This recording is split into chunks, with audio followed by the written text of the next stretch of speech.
Jobs YouTube channel. Friends, ఈ channel అనేది junior linemen jobs విద్యార్థుల కోసం, అలాగే IT electrician trade theory classes కోసం మనం వీడియోస్ అనేది అప్లోడ్ చేయడం జరుగుతుంది.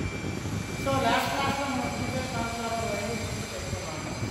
సో ఈ క్లాస్లో మనం 3-phase ట్రాన్స్ఫార్మర్ యొక్క ప్రొటెక్టివ్ డివైసెస్ గురించి మనం చెప్పుకున్నాము. సో 3-phase ట్రాన్స్ఫార్మర్ యొక్క ప్రొటెక్టివ్ డివైసెస్ ఏముంటాయి, ఎలా ఉంటాయి అనేది మనం చూసినట్లయితే, చెప్పాను కదా 3-phase ట్రాన్స్ఫార్మర్ ఇది ఒక protective devices. So protective devices అంటే ఏంటి? రక్షణ. సో ఫ్రెండ్స్, మనకి ఒక కాస్ట్ ట్రాన్స్ఫార్మర్ కాస్ట్ అనేది సుమారుగా దాని యొక్క కెపాసిటీ సైజ్ స్టాండ్ని బట్టి 10 లక్షల నుంచి ₹1 crore దాకా మన సబ్స్టేషన్స్లో ఉపయోగించే ట్రాన్స్ఫార్మర్స్ కానీ డిస్ట్రిబ్యూషన్ స్టేషన్స్లో ఉపయోగించే ట్రాన్స్ఫార్మర్స్ కానీ సుమారు అప్రాక్సిమేట్గా 10 లక్షల నుంచి ₹1 దాకా కాస్ట్ అనేది ఉంటుంది. మనం అలాంటి ట్రాన్స్ఫార్మర్ని, అలాగే ట్రాన్స్ఫార్మర్లో మనకి ఏ ప్రాబ్లం వచ్చినా సరే ఆ ఎంటైర్ సిటీకి లేదా టౌన్ మొత్తానికి కూడా సప్లై అనేది ఇంటరప్షన్ వస్తుంది. అక్కడ ఉన్నటువంటి ఇండస్ట్రీస్ కావచ్చు, ఫ్యాక్టరీస్ కావచ్చు, మొత్తం వర్క్ అంతా కూడా మనకి ఆగిపోయే ప్రమాదం ఉంది. కాబట్టి మనం ట్రాన్స్ఫార్మర్ని రక్షణ కల్పించాల్సి ఉంటుంది. దానికోసం మనం ప్రొటెక్టివ్ డివైసెస్ అనేది ట్రాన్స్ఫార్మర్లో రక్షణగా ఉంటాయి. మనం చూసినట్లయితే వెహికల్, అలాగే బొక్కలు ఉంటాయి. ఓకే, సో ఇక్కడ వెహికల్ ఉంది, అలాగే ఇక్కడ బొక్కలు ఉంది. ఇది వచ్చేసి కన్సర్వేటివ్ ట్యాంక్కి మనం ఆయిల్ పోస్తాము. సో ఈ ఆయిల్ అనేది మనం కన్సర్వేటివ్ ట్యాంక్ పోసినప్పుడు అది ఇలా వచ్చేసినట్టు ట్యాంక్లో అనేది ఉంటుంది జరుగుతుంది. ఇలా ట్యాంక్ అనేది మనం కన్సర్వేటివ్ ట్యాంక్ నుంచి ఆయిల్ పోస్తాము.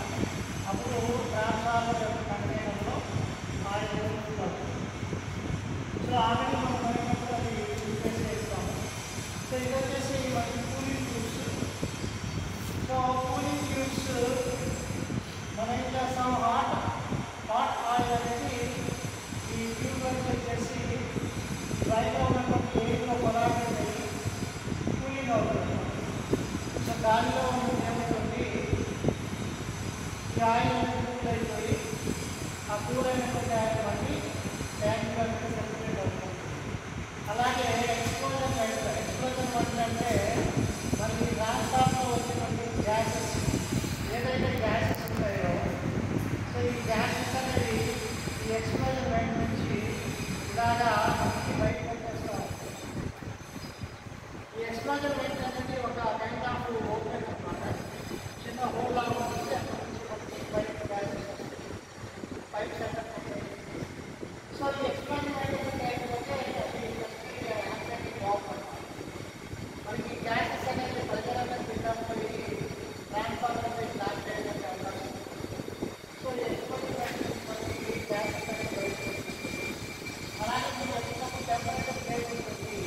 టెంపరేచర్ మానిటర్ చేసుకోవచ్చు. అంటే 30 డిగ్రీసా, 40 డిగ్రీసా, 50 డిగ్రీసా, లోపల ఎంత టెంపరేచర్ ఉందనేది మనం ఈ టెంపరేచర్ ప్లేస్ ద్వారా చెక్ చేయవచ్చు. సో ట్రాన్స్ఫార్మర్కి ప్రొటెక్టివ్ డివైస్గా టెంపరేచర్ ప్లేస్ ఉంటుంది. అక్కడ మనం టెంపరేచర్ అనేది చెక్ చేసుకుంటాము. అలాగే మనకి ఈ హార్మ్ఫుల్ గ్యాసెస్ అనేది లోపల డెవలప్ అయ్యే గ్యాసెస్ అనేది బయటకు వెళ్ళడానికి ఎక్స్పోజర్ ఉంటుంది. దాని ద్వారా మన గ్యాసెస్ అనేవి బయటకు వెళ్ళిపోతాయి. అదేవిధంగా మనకి కన్సర్వేటివ్ ట్యాంక్ ఉంటుంది. ఈ కన్సర్వేటివ్ ట్యాంక్లో మనం ఆయిల్ అనేది పోస్తాము. ఈ ఆయిల్ అనేది మనం వచ్చేటప్పుడు ఆయిల్ లెవెల్ అనేది చెక్ చేసుకుంటాము. ఈ ఆయిల్ చేసిన ద్వారా మనకి ఆయిల్ లెవెల్ అనేది ఎప్పటికప్పుడు చెక్ చేసుకుంటాము. ఆయిల్ చేసిన మనకి ఆయిల్ లెవెల్ అనేది కనిపిస్తూ ఉంటుంది. ఇది ఎనీ కేసు ఆయిల్ లెవెల్ అనేది తగ్గినట్లయితే మనం కన్సర్వేటివ్ ట్యాంక్లో ఆయిల్ పోసుకొని ట్రాన్స్ఫార్మర్ అనేది మంచిగా ఉండేలా చూసుకుంటాం. ఒకవేళ మనం ఆయిల్ లెవెల్స్ సరిపోయినా సరే ఆయిల్ లెవెల్ ఇచ్చేటంటే ట్రాన్స్ఫార్మర్లో హీట్ బాగా డెవలప్ అయిపోయి అది వేడిపోయేటువంటి అవకాశం ఉంటుంది. కాబట్టి ఎప్పటికప్పుడు కూడా మనం టెంపరేచర్ చెక్ చేసుకోవాలి, ఆయిల్ లెవెల్ చెక్ చేసుకోవాలి. అదేవిధంగా గ్రీజర్ అనేది మనకి చాలా ఇంపార్టెంట్ డివైస్ అన్నమాట. మనిషి ఎలాగైతే పీల్చుకొని గాలి వదులుతాడో అలాగే ట్రాన్స్ఫార్మర్ కూడా గాలి పీల్చుకొని వదులుతూ ఉంటుంది. సో ఇది బయట ఉన్నటువంటి గాలి ఈ ట్రాన్స్ఫార్మర్ ఫిల్టర్ ద్వారా లోపలికి వెళ్ళేటువంటి అవకాశం ఉంటుంది, లోపలికి వెళ్తుంది. అటువంటిప్పుడు గాలిలో ఉన్నటువంటి డస్ట్ కానీ తేమ కానీ లోపలికి వెళ్ళిపోకుండా ఈ ఫిల్టర్లో సిలికా అనేటువంటి ఒక పదార్థం ఉంటుంది. సో సిలికా జెల్ అనే ఒక గుణపరాళ్ళ లాంటి చిన్న చిన్న చిప్స్ లాంటి ఒక స్టోన్స్ ఉంటాయి. ఇవి గాలిలో ఉన్న తేమని తీసేసి గాలిలో ఉంటుంది ట్రాన్స్ఫార్మర్ కూడా కాపాడుతాయి. దీనివల్ల మనకి చల్లబడి ట్రాన్స్ఫార్మర్కి ఆయిల్ వేయకుండా మనకి రక్షణ జరుగుతుంది. సో మనం చూసినట్టయితే transformer so breather heat producer by the transformer winding causes the expansion of oil and gas prevent the transformer. So ఇక్కడ బ్రీతర్ అనేది మనకి ఏం చేస్తాయంటే ట్రాన్స్ఫార్మర్లో ఆయిల్ అనేది మనకి హీట్ ఎక్కుతుంది. ఈ ట్రాన్స్ఫార్మర్ అనేది ఆయిల్ అనేది హీట్ ఎక్కినప్పుడు కొంత గ్యాసెస్ అనేవి ఎక్స్పోర్ట్ ద్వారా బయటకు వెళ్ళిపోతాయి. అలాగే కొన్ని గ్యాసెస్ ఏం చేస్తాయంటే ఈ బ్రీతర్ ద్వారా ఇలా బయటకు వచ్చేస్తుంది. ఎలాగైతే గాలి బయటకు వస్తుందో అలాగే ట్యాంక్లో ఎంటీ ఏర్పడినప్పుడు బయట ఉన్నటువంటి గాలి కూడా సేమ్ లోపలికి పెడుతుంది. సో ఆయిల్ అనేది హీట్ అవుతుంది. ఆయిల్ హీట్ అయినప్పుడు గ్యాసెస్ ఫామ్ అవుతుంది. సో ఈ గ్యాసెస్ అనేవి బ్రీతర్ ద్వారా బయటకు వచ్చేస్తాయి. సో బ్రీతర్ అనేది ప్రొటెక్టివ్ డివైస్ అనమాట. But when the transformer becomes to the gas non fragment. So చెప్పాను కదా, ఎప్పుడైతే మనకి ఆయిల్ అనేది హీట్ అవుతుందో హీట్ అయినప్పుడు గాలి బయటకు వస్తుంది. హీట్ అయినప్పుడు గాలి బయటకు వస్తుంది. అదే కూల్ అయినప్పుడు అంటే కూలింగ్ రూమ్స్ ఉన్నాయి, అలాగే మనకి ఎక్స్పోజర్ జరుగుతుంది, అలాగే ఫిల్టర్ నుంచి గాలి వస్తుంది కాబట్టి కూల్ అవుతుంది. కూల్ అయినప్పుడు ఏంటంటే గాలి లోపలికి వెళ్తుంది. గాలి లోపలికి ఎక్కడి నుంచి వస్తున్నాయంటే ఫిల్టర్ నుంచి వస్తుంది. ఇన్కమింగ్ అనమాట. గాలి ఫిల్టర్ నుంచి లోపలికి వెళ్తుంది. ఓకే, సో ఫిల్టర్ నుంచి లోపలికి వెళ్తుంది. The expansion and contraction of gas with the transformer is called breathing. చెప్పాను కదా,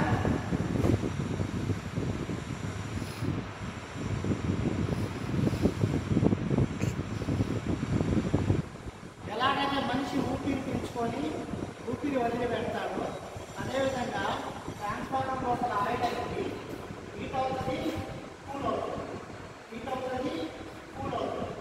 అలా అయినప్పుడు గాలి బయటకు వస్తుంది, అలాగే లోపల పీల్చుతుంది, బయటకు వస్తుంది, లోపల పీల్చుతుంది. బ్రీతింగ్ లాగా ఉంటుంది కాబట్టి దాన్ని బ్రీతింగ్ అంటారు. సో ట్రాన్స్ఫార్మర్ అంటే బ్రీతింగ్ అనమాట. So transformer breathing. ఎలాగైతే మనిషి గాలి పీలుస్తారో ట్రాన్స్ఫార్మర్ కూడా ఆయిల్ అనేది వేడెక్కినప్పుడు అలాగే చల్లబడినప్పుడు గాలిని తీసుకోవడము, గాలిని బయటకు వదలడం అనేది చేస్తుంది. కాబట్టి దీన్నే మనం బ్రీతింగ్ అంటాం, ట్రాన్స్ఫార్మర్ బ్రీతింగ్ అంటాం.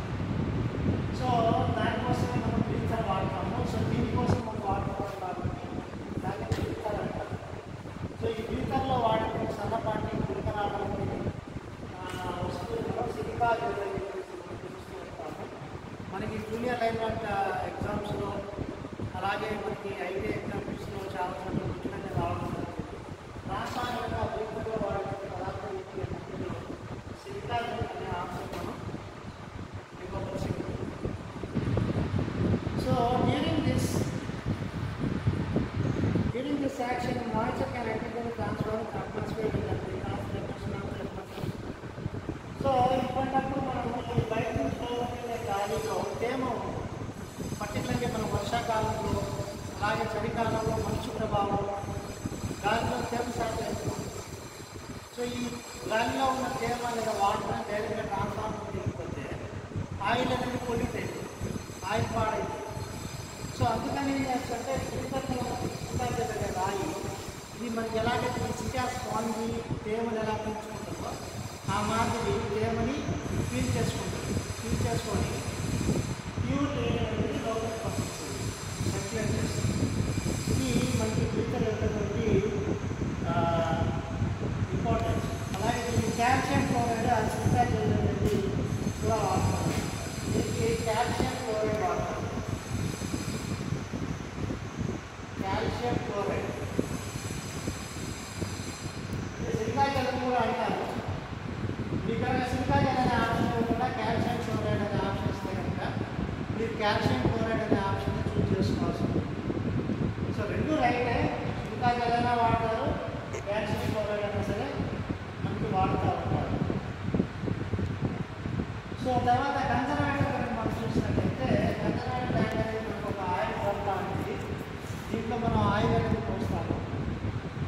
So it is a drum which is mounted on the top of the transformer. Transformer పైన టాప్లో ఉంటుంది. సో ఒక డ్రమ్ అనేది ఉంటుంది, దాంట్లో మనం ఆయిల్ అనేది పోస్తూ ఉంటాము, transformer oil. It is connected to the pipe of the transformer tank containing oil. The level of the oil just nearly half of experience అవుతుంది. సో ట్రాన్స్ఫార్మర్ ఎప్పుడు కూడా ఆయిల్ లెవెల్ అనేది ఆయిల్ లెవెల్ చూస్తున్నారు కదా, transformer oil level ఎప్పుడు కూడా half ఉండాలి. ట్రాన్స్ఫార్మర్లో ఆయిల్ లెవెల్ ఎప్పుడు కూడా హాఫ్ అనేది ఉండాలి. హాఫ్ అంటే ఆయిల్ లెవెల్ డ్రాప్ అయిపోతే మనం కన్జర్వేటివ్ ట్యాంక్లో మళ్ళీ ఆయిల్ ఓకే. సో కంపల్సరీ అయితే మనం half level half of transformer పెట్టిన ట్యాంక్ ద్వారా ట్రాన్స్ఫార్మర్ ఆయిల్ ఖచ్చితంగా ఉండాలి. లేకపోతే ఏమవుతుంది, హీట్ అనేది బాగా పెరిగిపోయి ఆయిల్ అనేది బాగా మరిగి ట్రాన్స్ఫార్మర్ అనేది బ్లాస్ట్ అయ్యేటువంటి అవకాశం ఉంది.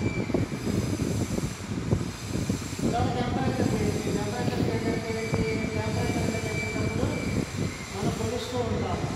అలాగే ఎక్స్ప్లోజన్ అలాగే బర్లాడుతుంది. సో బర్లాడ్ అనేది ట్రాన్స్ఫార్మర్లో చాలా ముఖ్యమైనటువంటి పాత్ర ఉంది. సో బర్లాడుతుంది